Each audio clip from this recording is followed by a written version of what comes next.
آج سے 1400 سال پہلے ایک ایسی رات آئی جو انسانیت کی تاریخ بدلنے والی تھی۔ ہمارے نبی کریم صلی اللہ علیہ وآلہ وسلم نے ایک حیرت انگیز سفر فرمایا جو مکہ مکرمہ سے مسجد اقصی تک شروع ہوا اور پھر آسمانوں سے گزرتے ہوئے کائنات کی گہرائیوں تک جا پہنچا۔ آخر کار اس سفر کا اختتام ہمارے رب اور خالق سے ملاقات پر ہوا۔ یہ سفر معراج النبی صلی اللہ علیہ وآلہ وسلم کہلاتا ہے، جو نہ صرف ایک معجزہ تھا بلکہ ایک عظیم پیغام بھی اپنے اندر سموئے ہوئے تھا۔ لیکن سوال یہ ہے کہ کیا یہ سب واقعی ضروری تھا؟ کیا انسان اتنا طویل سفر کر سکتا ہے؟ اتنے مختصر وقت میں اتنے عظیم واقعات کیسے پیش آ گئے؟ اور نمازوں کو آپ صلی اللہ علیہ وآلہ وسلم کے کہنے پر 50 سے کم کر کے 5 بار کرنے میں کیا حکمت تھی؟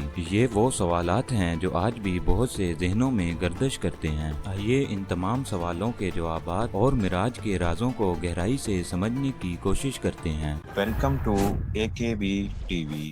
معراج کو سمجھنے کے لیے ایک مثال لیجئے۔ ایک بادشاہ ہے جو اپنی سلطنت کا حکمران بھی ہے اور فوج کا سپہ سالار بھی۔ وہ ایک سپاہی کو ایک ایسی ذمہ داری دینا چاہتا ہے جو پورے ملک اور فوجی نظام سے متعلق ہو۔ اس کے لیے بادشاہ اس سپاہی کو سب سے نچلے درجے سے تربیت دے گا، پھر اسے فوج کے تمام شعبوں سے گزارے گا، ہر نظام دکھائے گا، اس کو جنگی مشقوں میں شامل کرے گا، یہاں تک کہ وہ جنرل سٹاف تک جا پہنچے، تاکہ وہ سپاہی پورے نظام کو اپنی آنکھوں سے دیکھے اور مکمل سمجھ لے۔ اس کے بعد بادشاہ اسے اپنے حضور بلائے گا اور ذمہ داری سونپ دے گا۔ اب وہ سپاہی جانتا ہوگا کہ سلطنت کیسے چلتی ہے اور بادشاہ کی مرضی کے مطابق فیصلے کرے گا۔ اسی طرح رسول اللہ صلی اللہ علیہ وآلہ وسلم کی ذمہ داری بھی کوئی عام ذمہ داری نہیں تھی۔ یہ ذمہ داری قیامت تک آنے والی پوری انسانیت سے متعلق تھی۔ آپ صلی اللہ علیہ وآلہ وسلم انسانیت کے سب سے بڑے معلم اور ہادی ہیں، اس لیے یہ ضروری تھا کہ آپ صلی اللہ علیہ وآلہ وسلم کو کائنات کے نظام کی گہرائیوں کا مشاہدہ کرایا جائے۔ آپ ایک ایسا نور لے کر آئے جو پوری کائنات کو منور کرنے والا تھا۔ آپ نے ہمیں سکھایا کہ کائنات میں کچھ بھی بے مقصد پیدا نہیں ہوا، ریت کے ذرے سے کہکشاؤں تک سب اللہ تعالیٰ کی مرضی اور حکم کا نتیجہ ہے۔ اسی لیے اللہ تعالیٰ نے اپنے حبیب کو معراج کی عظیم نعمت عطا کی تاکہ آپ صلی اللہ علیہ وآلہ وسلم کائنات کو دیکھیں، فرشتوں کے نظام کو سمجھیں، جنت اور جہنم کا مشاہدہ کریں اور امت کے لیے رہنمائی کا کامل پیغام لے کر آئیں۔ اب یہاں کوئی پوچھ سکتا ہے کہ اتنا لمبا سفر کیسے ممکن تھا؟ اللہ تعالیٰ نے کائنات اور اس کے قوانین خود بنائے ہیں، وہ اپنے خاص بندوں کے لیے ان قوانین کو بدل سکتا ہے۔ یہ سفر اس بات کی نشانی تھا کہ نبوت کا پیغام آسمان اور زمین دونوں کے خالق کی طرف سے ہے۔ سائنسی اعتبار سے بھی یہ بات سمجھنا مشکل نہیں۔ زمین سے ایک سگنل خلا میں موجود سیٹلائٹ تک لمحوں میں پہنچ جاتا ہے۔ روشنی 3 لاکھ کلومیٹر فی سیکنڈ کی رفتار سے چلتی ہے، تو جو ہستی یہ سب نظام بنا سکتی ہے، کیا وہ اپنے محبوب بندے کو 7 آسمانوں سے گزار کر اپنی بارگاہ میں نہیں بلا سکتی؟ یقیناً ایسا ممکن ہے۔